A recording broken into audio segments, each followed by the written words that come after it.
Hello friends, मैं हूं नयन बनवाल और आप देख रहे हैं बनवाल जो। आज मैं चाइल्डहुड एंड ग्रोइंग अप जो सेमेस्टर 1 का है उसमें सोशलाइजेशन के बारे में बताऊंगी। तो वीडियो स्टार्ट करते हैं। समाजीकरण की विशेषताओं पर प्रकाश डालें। Throw light on the characteristic of socialization. मैं इसमें क्वेश्चन वाइज बता रही हूँ ताकि आपको समझ में भी आएगा कि एग्जाम में कैसे क्वेश्चन आते हैं और आप अच्छे से लिख सकिएगा।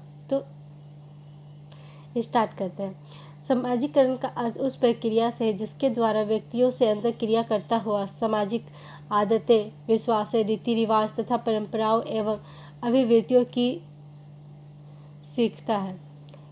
इस क्रिया द्वारा व्यक्ति जन कल्याण की भावना से प्रेरित होते हुए अपने आप को अपने परिवार, पड़ोस तथा अन्य समाजी वर्गों के अनुकूल बनाने का प्रयास करता है, जिससे वह समाज का एक श्रेष्ठ, उपयोगी तथा उत्तरदायी सदस्य बन सके।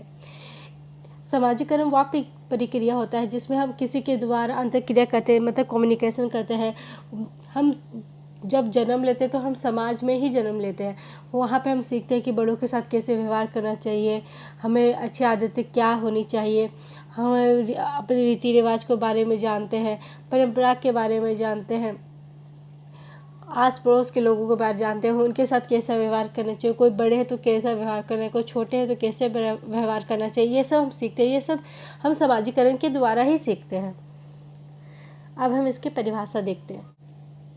ड्रेवर के अनुसार समाजीकरण वह प्रक्रिया है जिसके द्वारा व्यक्ति अपने सामाजिक पर्यावरण के साथ अनुकूलन करता है और इस प्रकार वह उस समाज का मान्य, सहयोगी तथा कुशल सदस्य बनता है। ड्रेवर बताते हैं कि समाजीकरण वह प्रक्रिया है जिसमें व्यक्ति अपने समाज के, अपने पर्यावरण के साथ संबंध स्थापित अच्छा तरीके से करता है, किसी का सहयोग करता है, एक अपने रीति रिवाज, अपने मान्यताओं को सबको मानता है, दूसरे के भावनाओं को समझता है, उसका आदर करता है, जिसके कारण वह एक कुशल सहयोग सदस्य बन जाता है। बोरगार्ड्स के अनुसार समाजीकरण एक साथ रहने एवं कार्य करने की सीखने की प्रक्रिया है।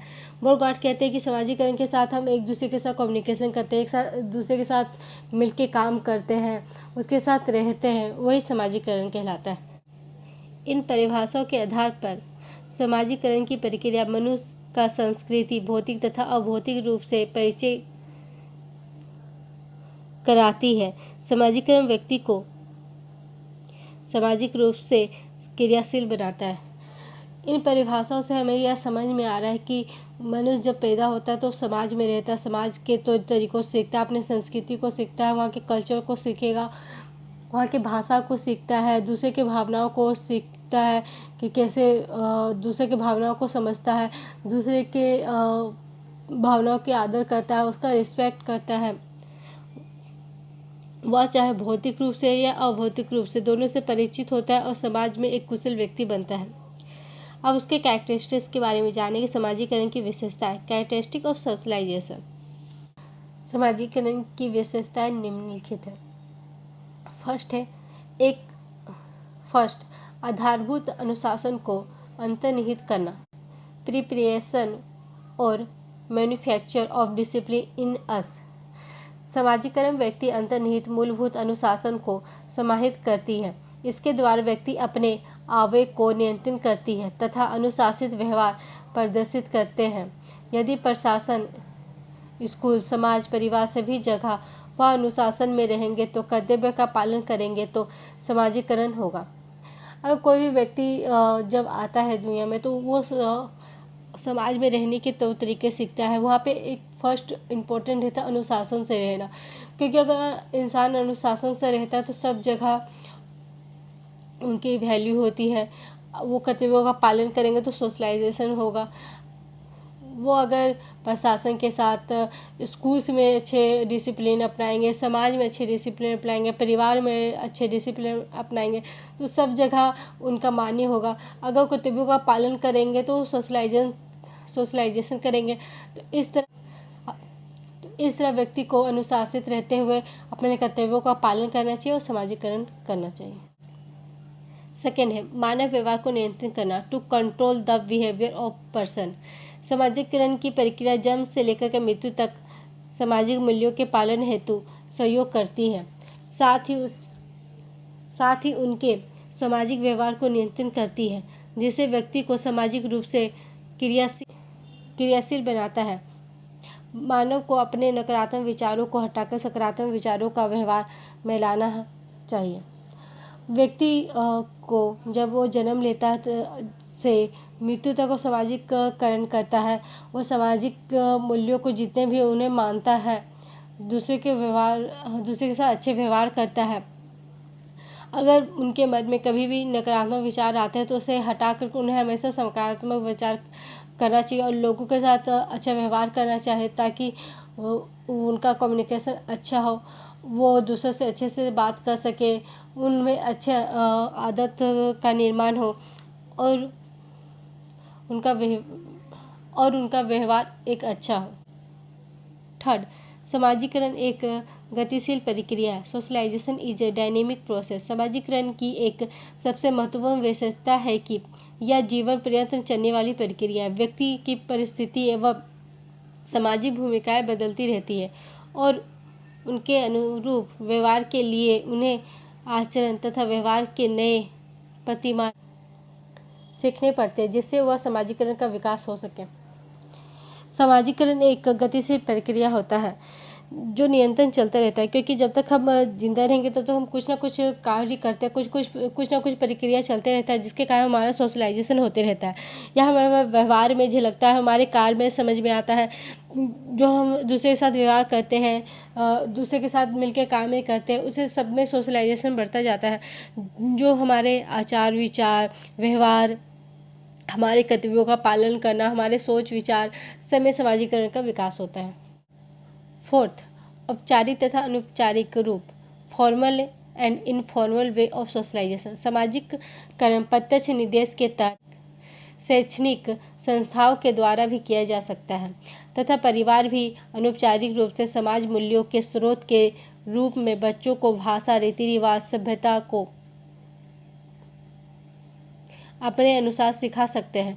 शैक्षणिक संस्थाओं को पाठ्यक्रम के द्वारा बच्चे में समाजीकरण का विकास करते हैं। साथ ही परिवार सदस्य परिचितियों के द्वारा भी उनका सामाजिक विकास किया जा सकता है। समाजीकरण औपचारिक तथा अनौपचारिक दोनों रूप से होता है। फॉर्मल भी होता है, इनफॉर्मल भी होता है। हम समाजीकरण ऐसा नहीं होता है कि हम घर में ही सीखते। समाजीकरण हम स्कूल जाते तब भी सीखते हैं, कोई ऑफिस जाते तब भी सीखते हैं।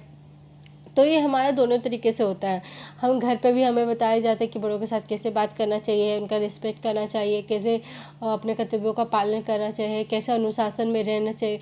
और जब हम स्कूल जाते हैं वहाँ पर भी यही सब सीखते हैं कि टीचर से कैसे बात करनी चाहिए, अपने क्लासमेट से कैसे बात करनी चाहिए, अपने सीनियर से कैसे बात करना चाहिए, वहाँ पर कैसे अनुशासन में रह करके, डिसिप्लिन में रह के कैसे पढ़ाई करनी चाहिए, फिर खेल कूद करना चाहिए, सब कुछ बताया जाता है। तो ये सब एक सोशलाइजेशन होता है, जो कि एक फॉर्मल वे में होता है, एक अनफॉर्मल वे में होता है, इनफॉर्मल वे में होता है।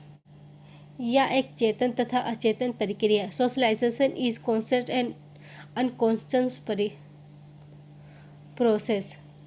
समाजीकरण एक चेतन तथा अचेतन प्रक्रिया है, क्योंकि प्राणी इसमें मौखिक रूप से सीखने की प्रक्रिया को अपनाता है। वह क्रियाओं को देखकर भी अधिगम की प्रक्रिया को अपनाता है।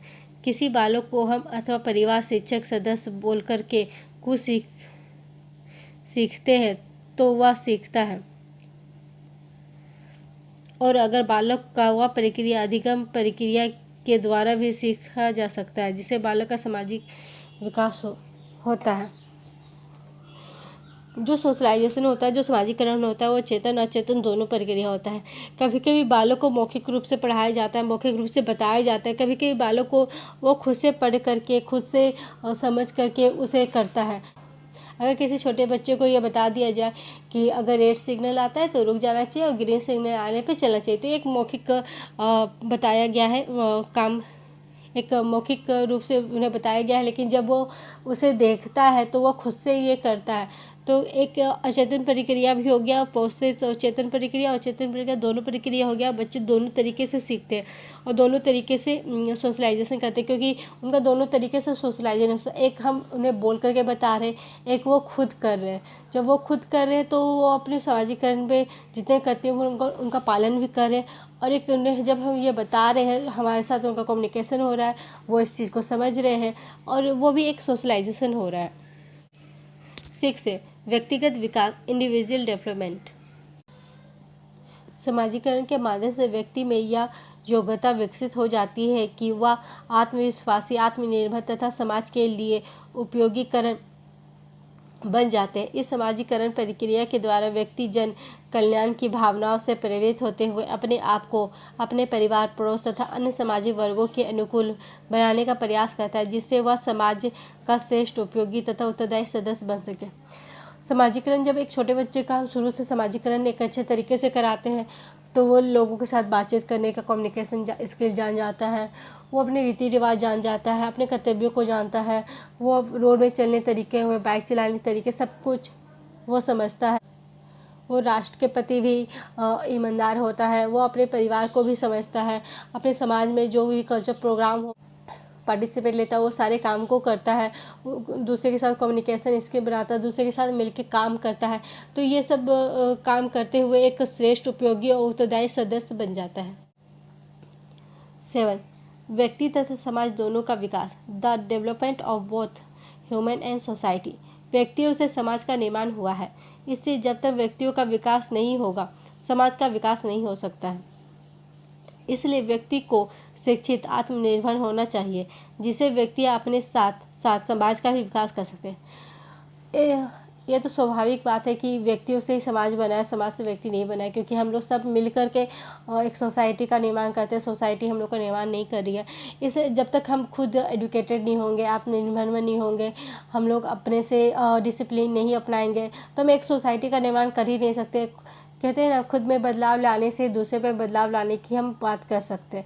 जब हम खुद में ही बदलाव नहीं लाएंगे तो हम दूसरे में बदलाव कैसे ला सकते हैं। तो ये सबसे बड़ा बात होता है कि खुद में सबसे पहले बदलाव लाना चाहिए, खुद में डिसिप्लिन लाना चाहिए, अपने कर्तव्यों का पालन करने के लिए रिस्पॉन्सिबिलिटी लाना चाहिए, अपने ऊपर आत्मनिर्भर बनना चाहिए, एजुकेटेड बनना चाहिए। तब जाकर हम किसी को बताएंगे कि पढ़ाई बहुत ज़रूरी होती है, आत्मनिर्भर बनना चाहिए, किसी को सोसाइटी के जितने रूल्स है उसे फॉलो करना चाहिए, राष्ट्र के जितने प्रति कर्तव्य है वो सब का पालन करना चाहिए। तो ये सब हम तभी बता सकते हैं। अगर हम खुद का विकास करेंगे तभी हम एक सोसाइटी का विकास कर सकते हैं, हमारा देश का विकास होगा। जब तक हम खुद में विकास नहीं करेंगे तब तक हम ना सोसाइटी का विकास कर सकते हैं, ना अपने देश का विकास कर सकते हैं, किसी का विकास नहीं कर सकते। 8 है स्थानांतरण की प्रक्रिया, प्रोसेस। समाजीकरण न केवल सामाजिक मूल्यों एवं मान्यताओं को संरक्षित करता है, बल्कि एक पीढ़ी से दूसरी पीढ़ी तक इन मूल्यों को स्थानांतरित भी करता है। समाजीकरण में सामाजिक मूल्यों और मान्यताओं का विकास बच्चों पर किया जाता है। बच्चों को अपनी सांस्कृतिक रीति रिवाज को एक पीढ़ी से दूसरी पीढ़ी में स्थानांतरण करके समाजीकरण का विकास करते हैं। समाजीकरण में हम अपने कर्तव्यों का, अपने मूल्यों का, अपने कल्चर का, अपने डिसिप्लिन सबको मानते तो है, लेकिन इन मान्यताओं को, इन कर्तव्यों को तब पूरा कर सकते हैं जब हम एक पीढ़ी से उसे दूसरी पीढ़ी में करते हैं, क्योंकि सोशलाइजेशन सिर्फ हम तक सीमित नहीं हो सकता। सोशलाइजेशन हमारे बच्चों तक भी आता है। हमारे मम्मी पापा ने हमें सिखाया है, वो हम अपने बच्चों को सिखाएंगे, हमारे बच्चे अपने बच्चों को सिखाएंगे, इस तरह सोशलाइजेशन बढ़ता जाता है। तो सोशलाइजेशन एक पीढ़ी से दूसरी पीढ़ी तक जाता है, जिसे कहें ट्रांसफॉर्मेशन होता है, और जिसे कहें हमारे कल्चर, जैसे कि हमारे कल्चर क्या हुआ हम अपने मम्मी पापा से जानेंगे, वो जानते हैं अपने मम्मी से पापा से कि हमारा कल्चर कैसा होता है, हमारे क्या क्या होता है। तो ये सब एक पीढ़ी से दूसरे पीढ़ी ट्रांसफॉर्मेशन होता है और हम सोशलाइजेशन होता जाता है। तो फ्रेंड, आपको ये वीडियो कैसा लगा सर जरूर बताइए। इस चैनल में नया है तो इसे सब्सक्राइब कीजिए, बेल आइकन को दबाइए, इसे शेयर कीजिए और लाइक कीजिए। Thank you.